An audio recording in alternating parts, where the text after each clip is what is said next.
Welcome to our voice. నేను journalist నవత. చరిత్రలో గాంధీజీ నడిపిన కాంగ్రెస్, తాజా గాంధీల కాంగ్రెస్ ఒక్కటే అని చెప్పాలంటే చాలా ధైర్య సాహసాలు కావాలి. కానీ చరిత్ర పుటలలోని గాంధీజీతో మా వారసత్వం అదేదో సిమెంట్ లాగా దృఢమైనదని తాజా గాంధీలు దబాయిస్తూ ఉంటారు.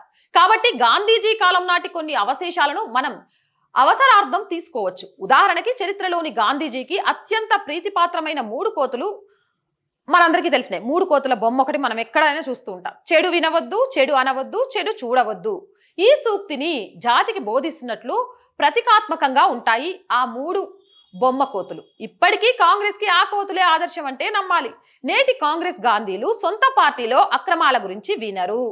ఇక సొంత పార్టీలో వాస్తవాలు మాత్రమే మాట్లాడరు. అలాగే వాస్తవాల వైపు చచ్చినా చూడరు. హిందువుల ఆక్రోశం అంటే కాంగ్రెస్ కి బూతు మాట. అందుకే హిందువుల ఊచకోత గురించి వినపడదు.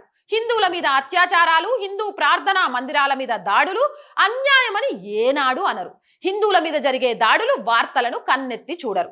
మొదట వినవద్దు అన్నట్టు చెవులు మూసుకునే కోతి బొమ్మను కాంగ్రెస్ ఎలా మన్నిస్తున్నదో, ఆదర్శంగా తీసుకుంటుందో చూద్దాం. నేను మహిళను, నేను పోరాడగలను అంటూ వయనాడ్ ఉప ఎన్నికకు తగుదునమ్మా అంటూ సిద్ధపడుతున్న ప్రియాంక గాంధీ నినాదం ఇది. అప్పుడెప్పుడో యూపీలో పోలీసులు ఆమెను గృహ నిర్బంధం చేసినప్పుడు అసువుగా ఆమె నోటి నుంచి జాలువారిందట. అప్పటి నుంచి మహిళా కాంగ్రెస్ గర్జనగా గౌరవం పొందుతుంది. నిజమే, ఈ నినాదాన్ని, దాని అర్థాన్ని తప్పు పట్టేదేమీ లేదు. కానీ నేను సైతం పోరాడతాను అని కేరళ రాష్ట్ర మహిళా కాంగ్రెస్ నాయకురాలు సిమి రోజ్ బెల్జాన్ ప్రకటన చేస్తే మాత్రం నిమిషం కూడా ఆలస్యం చేయకుండా పార్టీ నుంచి గెంటేశారు. జస్టిస్ హేమా కమిటీ నివేదిక తప్పుపట్టిన సిపిఎం ఎమ్మెల్యే, మాలీవుడ్ నటుడు ఎం ముఖేష్ రాజీనామా చేయాలని మహిళా కాంగ్రెస్ అక్కడ వీరవిహారం చేస్తున్న నేపథ్యంలోనే ఈ గెంటివేత జరిగిపోయింది. మహిళా సాధికారత గురించి బీజేపీకి పిసరంతైనా చిత్తశుద్ధి ఉందా అని ఏడాదికి 1,00,000 సార్లు ప్రశ్నించే మహిళా కాంగ్రెస్ నేతలు సాటి నేత ఆరోపణలను మాత్రం తుంగలో తొక్కించారు. ఆత్మ గౌరవం, హుందాతనం వంటి లక్షణాలు ఏమైనా ఉంటే అలాంటి ఆడవాళ్లు ఈ పార్టీ అనగా శతాధిక వత్సరాల కాంగ్రెస్ లో పనిచేయడం అసాధ్యం అని విలేకరులు సమావేశం పెట్టి మరి డక్కా బజాయించారు సిమిజాన్. ప్రస్తుతం కేరళ శాసనసభలో కాంగ్రెస్ పక్ష నేత విడి సతీశన్ సహా పలువురు ప్రముఖ రాష్ట్ర నాయకులు మహిళా నేతల మీద లైంగిక వేధింపులకు పాల్పడ్డవారేనని సిమి బాంబు పేల్చారు. రాష్ట్ర నేతలను ఆకట్టుకునే పనిలో ఉంటేనే పార్టీలో కీలక పదవులు దక్కుతాయని ఆ దేవరహస్యం కాస్త బయట పెట్టేసిందామె. సిమి ఆరోపణని సతీశన్ తోసిపుచ్చాడంటే అర్థం ఉంది. చాలా మంది మహిళా నేతలు కూడా సిమి లాంటి నాయకురాలు వద్దు, పార్టీ పాడైపోతుందంటూ గెంటేయడాన్ని ఘోషించడమే వింత. మిగిలిన మహిళా కాంగ్రెస్ నేతల పట్ల అమర్యాదగా మాట్లాడినందుకే సిమిని గెంటేశామని వివరణ కూడా ఇచ్చారు. పార్టీకి లోక్సభలో భారీగా సభ్యులను ఇచ్చినందుకు కేరళ రాష్ట్ర నాయకత్వం పట్ల ఢిల్లీ కాంగ్రెస్ ఆ మాత్రం కృతజ్ఞత చూపించాలి. మరి నిజం చెప్పాలంటే కాంగ్రెస్ లో మహిళలకు అట్టే పరువు ప్రతిష్టలు ఉండవని చెప్పడానికి ఇటీవల సాక్ష్యాలే చాలు. 2024 ఎన్నికల ప్రచారంలో బీజేపీ మండి లోక్సభ నియోజకవర్గ అభ్యర్థి నటి కంగనా రనౌత్ను కాంగ్రెస్ అధికార ప్రతినిధి సుప్రియా శ్రీనేటి ఏమన్నారు?